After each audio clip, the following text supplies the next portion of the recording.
weapons of young men. Say you have overcome the evil one. So when you want to see a man who is a young man in the spirit, check how many damage he has done to darkness.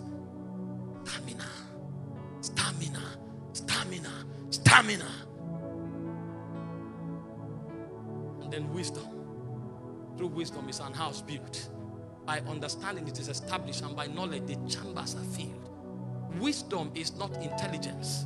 It's the ability to enter into the heart of a spirit and isolate his counsel. So you live by the light of God. That's why Job said, by light I walk through darkness. By light I walk through darkness. He had the ability to enter the heart of God. So when Job speaks, he's talking because he has isolated the counsel of God. It's not an activity for prophets. It's one of the weapons of the army. Thank God for the edge that the prophets have. But every one of us must learn how to enter the heart of God. So when we talk, we confound darkness.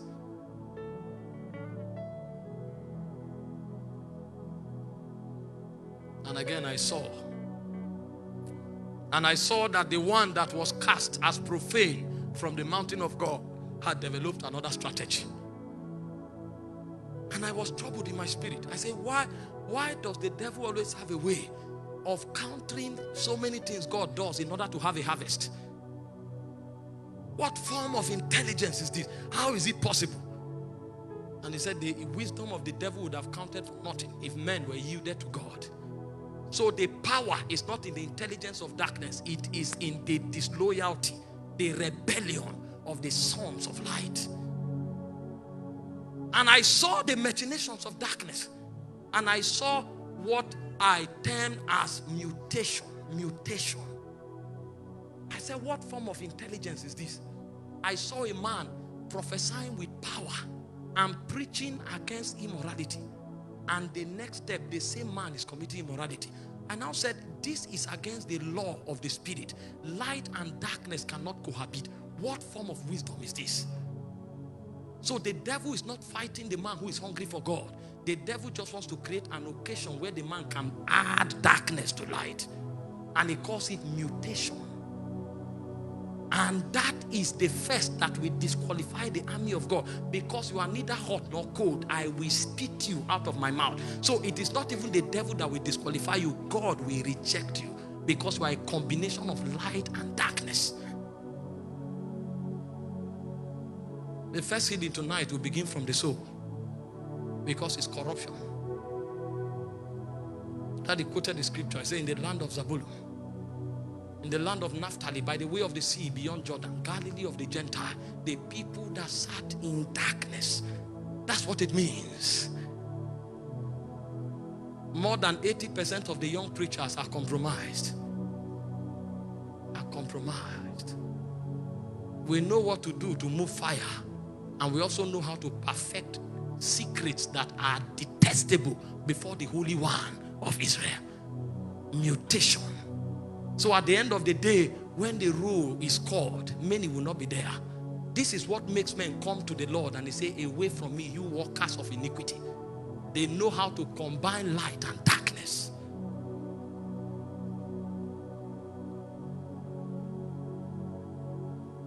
And I looked again and I saw another mystery. He called it dislocation. So men who have embellished ambition, he allowed them with their hunger and they pressed until suddenly I saw evangelists becoming politicians. And I saw intercessors becoming evangelists. And I saw apostles becoming merchants. And I said, what is this? He said, so that men will run in a track that God did not design for them. And if you are in the wrong direction, speed is not an advantage. So you will run and finish first. But when you run, they will tell you this is not your track. You have built strength, you have built stamina, but you ran on the wrong track. You didn't participate in the race. When you come, they'll say, where are you from? Who are you?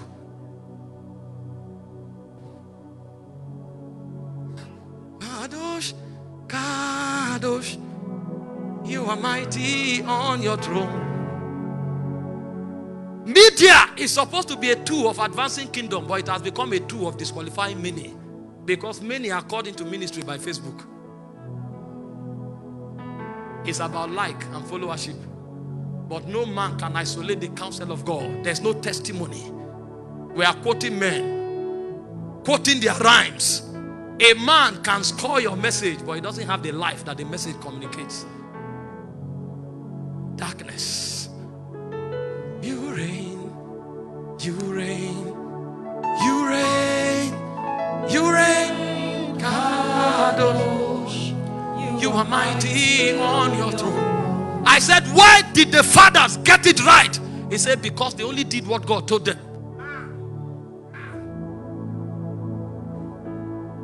We have ability, but we are not yielded. How did they succeed? They were comfortable with what God told them. So a man is comfortable if he's not known all his life. The only thing that makes him happy is when he comes to the place of prayer and he can interact with the presence. The presence was their focus. So if a man comes to preach and he can't find the presence, preaching ends until he finds the presence. Because he's not an orator. He's a communicator of life. He's a witness of truth. He's a custodian of essence of God. We are not concerned about matters of the spirit. We are concerned about earthly and mundane things. Because our soul structure has been covered with darkness.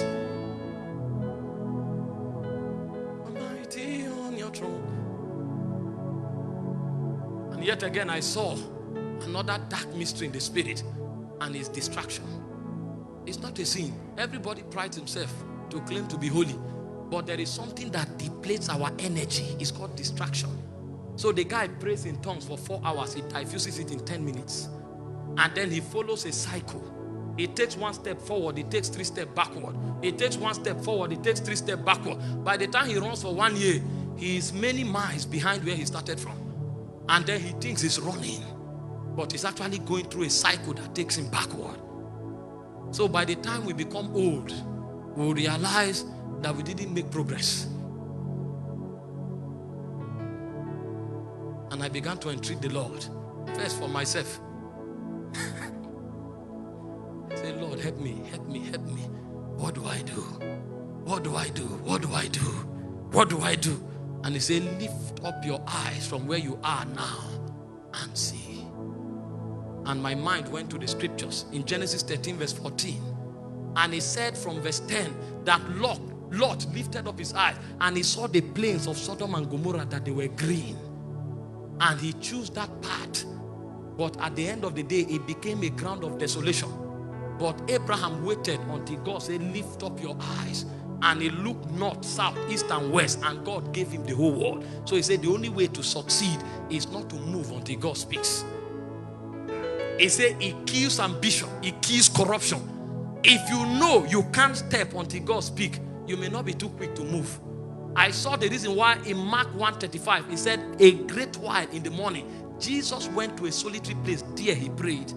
If you know that you can take the wrong step, then you will not move until God speaks. So some people may have to begin their day by 12 p.m. to be accurate.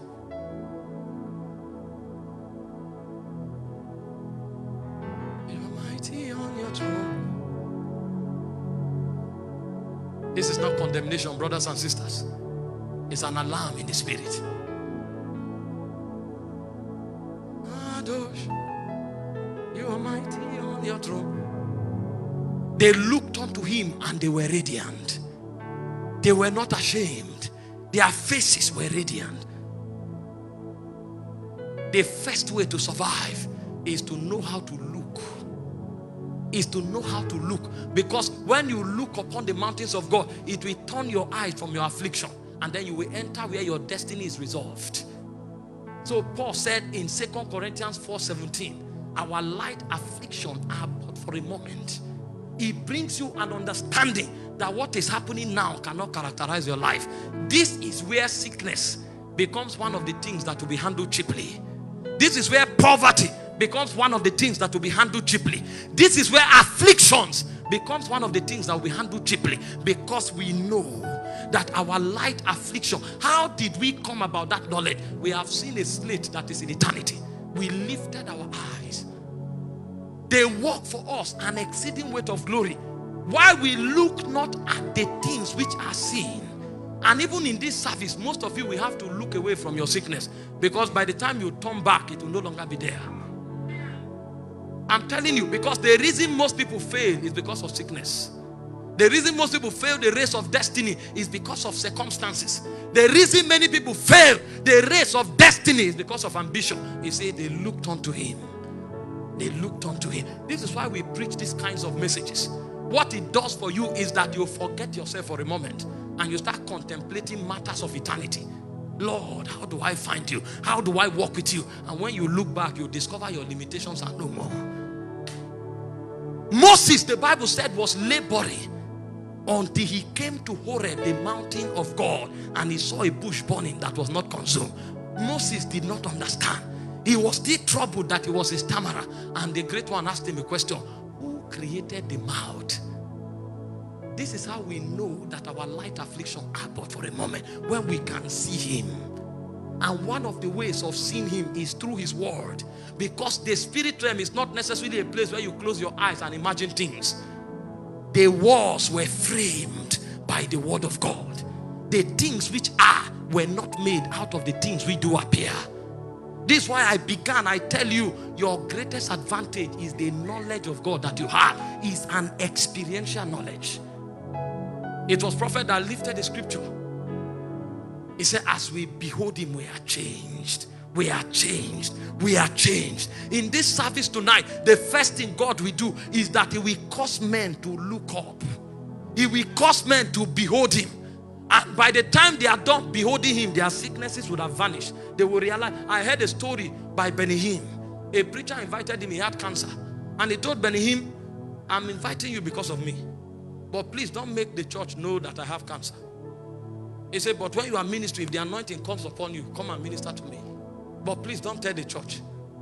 Benny Hinn was ministering, the anointing was upon him. The anointing was upon him. And when he looked at the man was composing himself, trying to act so that people will not notice and all of that. And Benny Hinn wanted to go, and Jesus said, don't touch him.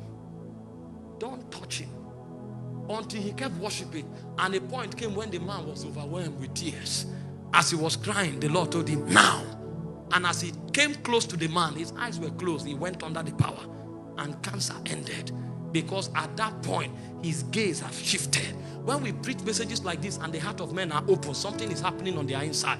He said the spirit will enter into the heart of the man. And he will grant him wisdom and revelation in the knowledge of him. The eyes of his understanding begins to gain enlightenment.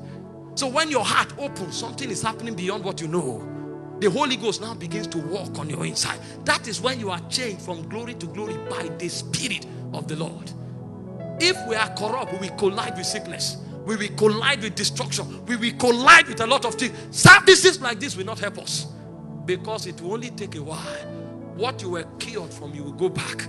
It was Catherine Kuhlman that healed a woman who was a porn dancer. And the woman never received the Lord. And she went back. And that was one of the things that hurt her the most in her ministry. She went back. Because she didn't know that beholding him is priority. If God will open your heart tonight, the sickness will vanish before you are prayed for. I've seen it happen many times. The sickness will vanish before you are prayed for. I told us last week, one of the provokers